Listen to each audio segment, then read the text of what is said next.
गुरु महाराज के चरणों में कोटि कोटि दंडवत प्रणाम। व पवन भाई को सत्साई भगत जी। भाई मैं सरोज देवी सूरत में अपने पति के साथ रहती हूँ, वैसे हिमाचल प्रदेश से हूँ। बरवाला कांड से 5 महीने पहले आश्रम में ही नामदान लिया था।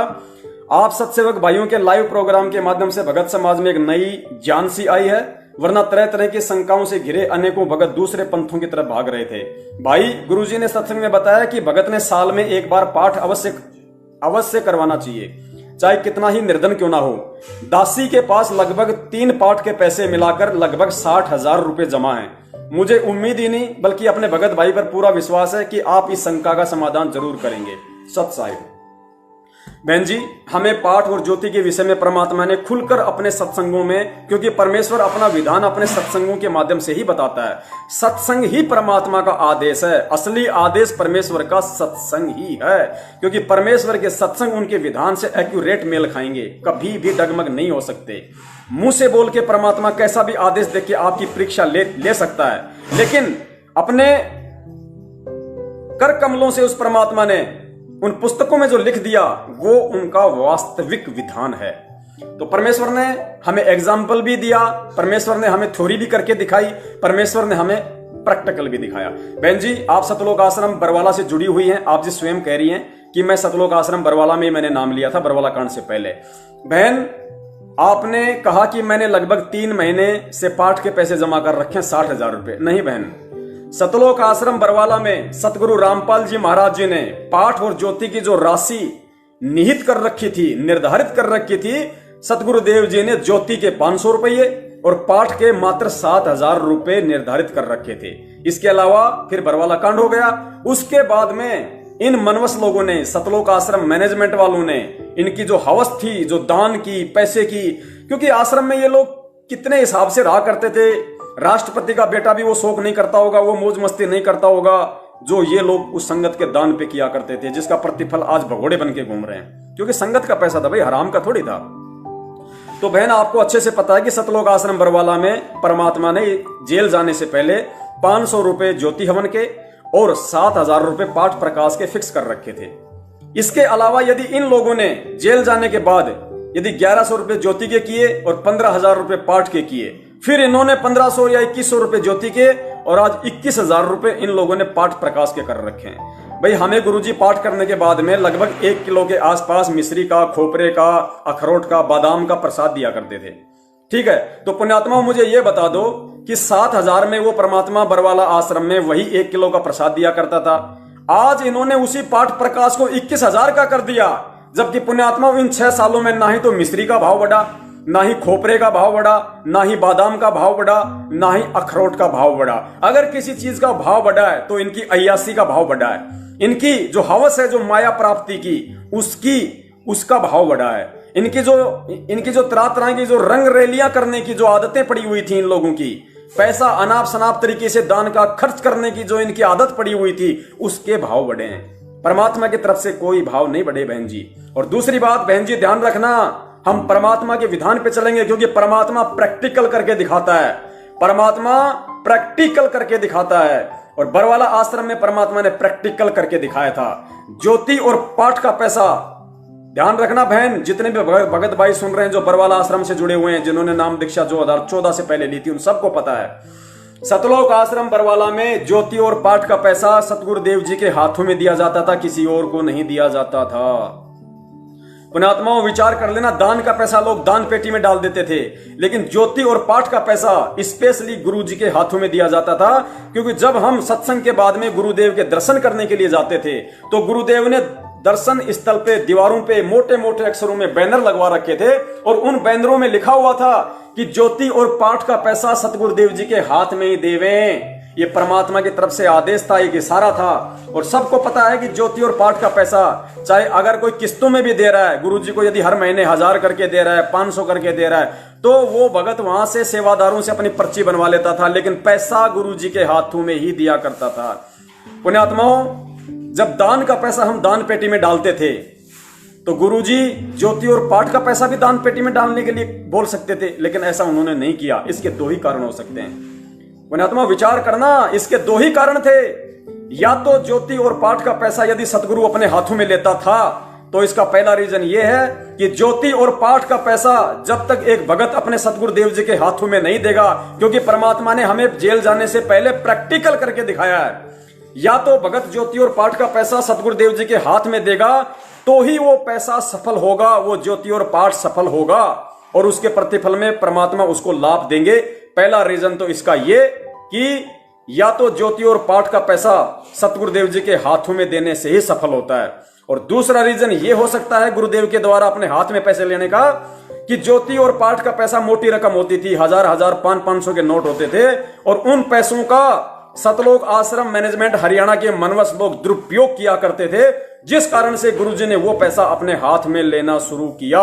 ये दो ही कारण थे और कोई कारण नहीं। इसका एग्जाम्पल भी फिर निकल के सामने आया। सतलोक आश्रम बरवाड़ा का जो मुख्य ट्रस्टी है बलजीत लहरी, जिसका बेटा अनिल लहरी जो लगभग 1 साल तक हिसार जेल काट के आया है, जमानत पे बाहर आया है, उस बलजीत लहरी के बेटे को अनिल लहरी को सतलोक आश्रम के जो मेन गेट पे सेवा कराया करते थे, मेन गेट के आश्रम पे, उन लोगों ने उस बलजीत लहरी के बेटे अनिल लहरी को कई बार लाखों रुपए की चोरी के साथ मेन गेट पे पकड़ा था। आश्रम के मुख्य ट्रस्टी के बेटे को, बलजीत लहरी के बेटे को, ये बलजीत लहरी उसी हमारी बबीता बहन का फादर है जो आज उम्र कैद की सजा काट रही है देशद्रोह के मुकदमे में। बबीता का पिता है बलजीत लहरी और बबीता का भाई है अनिल लहरी, जो बहुत पुराने भगत हैं, जिन्होंने आश्रम की जमीन तक दान कर रखी है। बरवाड़ा में जो छोटा आश्रम था ना, वो उन्हीं की जमीन थी। वो लड़का अनिल लहरी जो आश्रम में पिस्तौल लगा के चलता था, उसने दान पेटी से पैसों की चोरी करी, दोनों जेबों में भरे और आश्रम के मेन गेट पे वो पकड़ा गया। गुरुजी के पास उसको ले जा गया। गुरुजी ने धमकाया कि नालायक, क्यों अपने कर्म बिगाड़ रहा है। उसके बाद में शर्मिंदा होकर बलजीत लहरी 10 लाख रुपए लेके, दास ने जहां तक सुना है, देखा नहीं, उन्हीं मेन सेवादारों से दास ने सुना है, 10 लाख या लाखों रुपए लेके गुरुजी के पास गया एक दिन और गुरुजी के वो पैसे देने लगा। तो गुरुजी ने कहा, भाई ये किस चीज के? मालिक तो अंतर्यामी थे। तो गुरुदेव ने कहा कि बेटा ये किस चीज के? क्योंकि गुरुजी जाहिर नहीं होने देते किसी को भी, चाहे कोई कितनी बड़ी गलती कर दे। मालिक को पता है कि ये नालायक गलती करके भी शरण में लगा रहे तो कभी तो सुधरेगा। तो गुरुजी ने कहा, भी बलजीत ये किस चीज के? तो बलजीत ने कहा, जी वो लड़का नालायक, उसने जो पैसों में, दान के पैसों में जो हेरा फेरी की है परमात्मा ये। तो गुरुदेव ने कहा कि बेटा इसको वापस रख ले, तेरे से तो कई लाखों का हिसाब करना है, कई लाखों में। वो लेके आया होगा 1000 20,000 1 लाख रुपए। तो गुरुदेव ने कहा, बेटा वो तो लाखों का हिसाब है, इसको अपने पास रखे।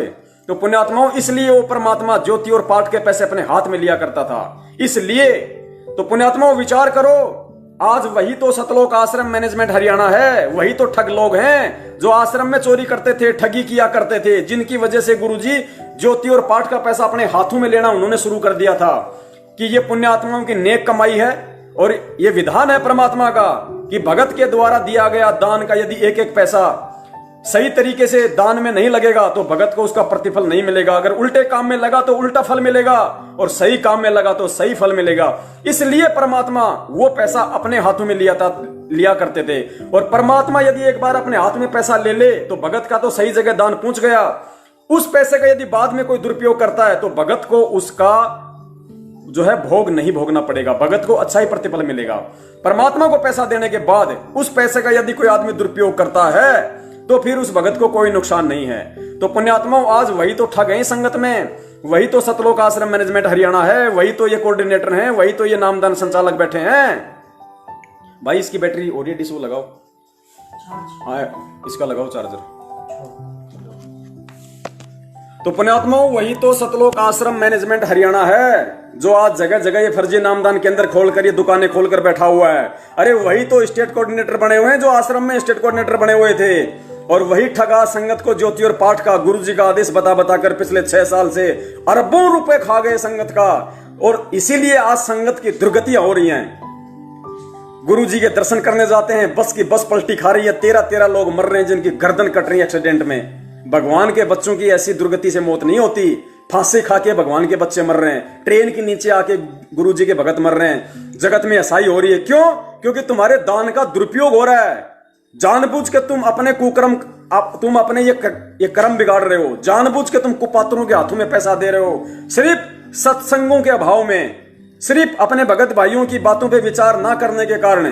तो पुण्यात्माओं, परमात्मा ने जिन कुपात्रों के हाथों में वो ज्योति और पाठ का पैसा जाने से रोकने के लिए अपने हाथों में लेना शुरू किया, आज वही कुपात्र तो तुम्हें ठग रहे हैं ज्योति और पाठ के नाम पे। तो सोचो, ये पैसा तुम देके कितने बड़े पाप के भागी बन रहे हो। ये पैसा अपने पास रखो, ज्योति और पाठ का पैसा अपने पास रखो, किसी जरूरतमंद भगत की जो है मदद करो, और जब परमेश्वर आ जाए तो वो पैसा फिर उस परमात्मा को दो। तब ये पैसे का सदुपयोग होगा, तब ये पैसा सुपात्र के हाथ में जाएगा ज्योति और पाठ का। और तुम लुट चुके, तुम पिट चुके। तुम्हारे ज्योति और पाठ के पैसे से जो कि सही काम में लगने थे, इन भगोड़ों की तनख्वाह बंधी हुई है। जब दास जयपुर में था, अपना ठेला लगाता था, तो महेंद्र का जो जवाई है, जो मंजू का पति है, संजय खानपुर वाला जो भगोड़ा घोषित है, आर्मी से जो रिटायरमेंट है, वो आया वहां मेरे से मिलने के लिए, और मेरे से फिर उसकी बातचीत हुई वहां पे। बाकी लोग नहीं आए, हमारा स्टेट कोऑर्डिनेटर राजस्थान का और जो जयपुर वाले चापलूस हैं वो नहीं आए। वो तो कहीं साइड में खड़े रहे कि कहीं ऐसा ना हो कि हम जाएं और फिर ये इनको मालूम पड़ जाए। वो आया मेरे पास अकेला वहां पे जहां मैं लगाता था मेरा दही बड़ेगा, उल्टी सीधी बातें करने लगा, तू तो कुत्ता आदमी है, ये है वो है। मैंने कहा भाई ठीक है, कोई बात नहीं, तू जो मर्जी बोल ले, तेरे को जो शिक्षा मिली है तू उसी का उपयोग करेगा। फिर उसने दास को कहा कि मेरी 12,000 रुपए मेरी तनख्वाह बंधी हुई है। खुद उसने कहा, मंजू के पति ने जो भगोड़ा घोषित है, उसने कहा कि 12,000 रुपए मुझे तनख्वाह मिलती है। मैंने कहा नहीं उसको, लेकिन मैंने बाद में सोचा कि नालायक, काहे की 12,000 रुपए की तनख्वाह बंधी हुई तेरी। अरे तू कौन सा, तू संगत की भलाई का काम कर रहा है, तू कौन सा, तू संगत का तू गुरु है। और फिर बड़े लहजे में कह रहा है, बड़े सम्माननीय तरीके से, कि सतलोक आश्रम मैनेजमेंट ने मेरी 12,000 रुपए की तनख्वाह बांध रखी है, भगोड़े की तनख्वाह बांध रखी है 12,000 रुपए। पुण्यात्मा, डूब के मरने की बात है, वो ये बातें बड़े सम्मान के साथ कह रहा था। अरे तेरे हाथ नहीं है क्या, तेरे पैर नहीं है क्या, तेरी जीभ कटी हुई है क्या, कोई काम धंधा नहीं कर सकता क्या, नौकरी नहीं कर सकता क्या, कोई प्राइवेट है, कोई छोटा मोटा कोई अपना कोई मजदूरी नहीं कर सकता क्या, भगतों के दान पे अपना जीवन काट रहा है, अट्टा कट्टा होके, आर्मी से रिटायरमेंट होके, मंजू का पति। पुण्यात्मा, ये डूब के मरने की बातें, शर्म के मरने की बातें। और जितना पाप का भागी वो बन रहा है, उससे कहीं ज्यादा तुम लोग पाप के भागी बन रहे हो उस परमात्मा की नजरों में। क्योंकि तुम लोग अनजाने में भी इसको नहीं कह सकते, जानबूझ के तुम्हें सारी सच्चाई का मालूम होते हुए भी तुम उन लोगों को मौका दे रहे हो, उन लोगों को दान के पैसे पे अय्यासी करने का मौका दे रहे हो। भगोड़े हैं, हट्टे कट्टे हैं, मेहनत नहीं कर सकते, हमारी तरह काम धंधा नहीं कर सकते, क्योंकि उनके मुंह खून लग गया संगत का, हराम का पैसा खाने का। मेहनत नहीं होती अब उनसे। तो ये मौका कौन दे रहा है? ये मौका हम दे रहे हैं, भगत भाई दे रहे हैं, संगत दे रही है। तो जितने दोषी वो हैं, उसी रेशियो में हम भी उतने ही दोषी हैं इन लोगों को ज्योति पाठ और दान का पैसा देके सतलोक आश्रम मैनेजमेंट हरियाणा को। तो बहन, ये पैसा आपने अपने पास रखना है, या आपने किसी ऐसे भगत भाई की मदद करनी है जो वास्तव में उस मदद के काबिल हो। और गुरुदेव ने कहा कि साल में एक बार पाठ अवश्य कराना है, अवश्य पाठ का संकल्प करो। तो पुण्यात्माओं, परमात्मा ने कहा कि संकल्प करना है पाठ का। संकल्प का मतलब होता है अपने घर पे उस परमेश्वर को दंडवत प्रणाम करो और हृदय से कहो कि हे परमपिता परमेश्वर, दास आपको दंडवत प्रणाम करते हुए आपके चरण कमलों में पाठ प्रकाश का संकल्प करता है। हे परमेश्वर, इस दास या दासी के पाठ को आप जी स्वीकार करें। और हे परमात्मा, जैसे ही आप आश्रम में आएंगे और जो भी राशि आपने पाठ के लिए फिक्स कर रखी है, या जो भी आप आदेश देंगे मेरे परमपिता परमेश्वर, 2,000, 10,000, 51,000, 21,000 या 7,000 जो आपने पहले फिक्स कर रखा था, जो भी आप आदेश देंगे परमात्मा, उतना ही पैसा आपका दास या दासी आपके कर कमलों में सुपुर्द कर देगा। इस तरीके से हमने संकल्प करना है। पैसा घर में है तो साइड में रख लो, जोड़ लो, कोई दिक्कत नहीं, किसी भाई की मदद कर दो। लेकिन गुरुजी आए तब वो पैसा उस भगत से लेके, या उस भगत को बोलो कि भैया तेरी परमात्मा ने उस समय इतनी मदद करवाई थी, आज गुरुजी आ चुके हैं, वो पाठ का पैसा था या 10वें अंश का पैसा था, अब आप वो पैसा, यदि आप सामर्थ्यवान हो गए हो तो परमेश्वर के कर कमलों में सुपुर्द कर दो।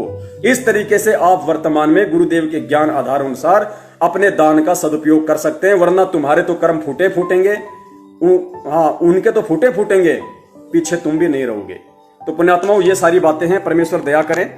और हम सभी भगत भाई, जितने भी सत्सयोग भाई बहन हैं, हम सभी परम पूज्य सतगुरु रामपाल जी महाराज जी से दंडवत हम उनसे हृदय से विनती करते हैं कि हे परमेश्वर, आप जिन्हें हमें सप्ताह में 2 दिन के लिए शनिवार और रविवार को रात्रि 8:30 बजे से 10:30 बजे तक फेसबुक पर लाइव आने के लिए निमित्त बनाया है, परमात्मा जब तक आप हम नीचों के बीच में सशरीर बाहर नहीं आते हैं तब तक परमेश्वर हम भगत भाइयों को यदि आप जी सही समझें, यदि आप जी उचित समझें तो परमेश्वर हमें इस सेवा के लायक, हमें इस फेसबुक लाइव शंका समाधान के लायक आप जी बनाए रखना। आप हमारे को सद्बुद्धि दिए रखना ताकि भगत भाइयों के साथ हम ऐसे ही साध संगति के तहत फेसबुक पर रूबरू होते रहें, एक दूसरे की समस्याओं से हम परिचित होते रहें।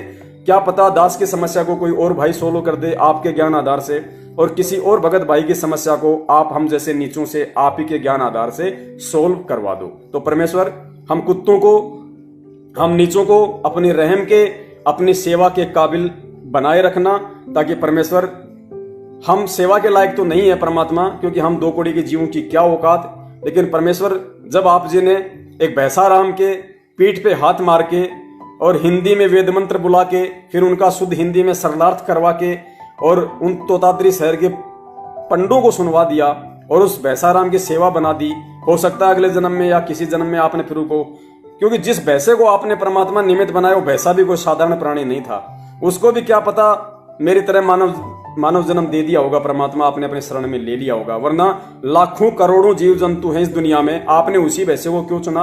क्योंकि वो आपकी विशेष पुण्यकर्मी आत्मा थी, किसी कुकर्म के चलते वो पशु योनि में चली गई, लेकिन भक्ति धन की सेठ थी, तो आपने उसी को निमित्त बनाया और आज हो सकता है आप जी ने उसको हम जैसा मानव शरीर देके और सेवाओं के लिए निमित्त बना रखा हो। तो परमेश्वर ऐसे ही हम नीच सत्सेवकों पर आप जी दया बनाए रखिए, अपने सेवाओं के लायक, अपने सेवाओं के काबिल आप जी बनाए रखिए। हमारी आपसे यही विनती है, यही आपसे हमारी प्रार्थना है। और अब दास अपने परम पूज्य सतगुरु रामपाल जी महाराज जी से दंडवत विनती करता है, प्रार्थना करता है कि यदि आज की सेवा आप जी ने पूरी करवा दी हो तो परमेश्वर अब आप जी दास को विश्राम दीजिए। और जितने भी भगत भाई बहन हैं उन सभी से भी दास विनती करता है कि हर शनिवार और हर रविवार को परमेश्वर यूं ही हमको फेसबुक पर लाइव लाते रहें और भगत भाइयों के बीच में साध संगति के तहत हमें रूबरू करवाते रहें, क्योंकि परमेश्वर कहते हैं कि एक ने कही दूजे ने मानी, कहे कबीर वो दोनों ज्ञानी। तो पुण्यात्माओं, ये इस कलयुग की पिछली पीढ़ी में इतनी समस्याओं से घिरा हुआ होने के बावजूद परमेश्वर कैसे अपने बच्चों के सुक्रम बनवा रहे हैं, कैसे उनके शंकाओं का समाधान करवा रहे हैं, ये सब कुछ परमेश्वर की रजा से, उन्हीं की सत्प्रेरणा से संभव है, अन्यथा ये नहीं हो सकता। अब दास अपना ये चश्मा उतार देता है क्योंकि काम पूरा हो गया। अब परमेश्वर दया करें और अगले शनिवार और रविवार को फिक्स 8:30 बजे फेसबुक पर लाइव शंका समाधान में सतगुरुदेव जी के आशीर्वाद से हम एक बार पुनः उपस्थित होंगे। तब तक आप जी इस वीडियो को हर फेसबुक के ग्रुप में, अपनी फेसबुक आईडी पे, व्हाट्सएप पे, हर जगह आप जी इसको शेयर करें ताकि ज्यादा से ज्यादा हमारे भगत भाई बहन इन शंकाओं के समाधान को सुनकर शंका रहित होकर परमेश्वर के भक्ति मार्ग पर चलते रहें।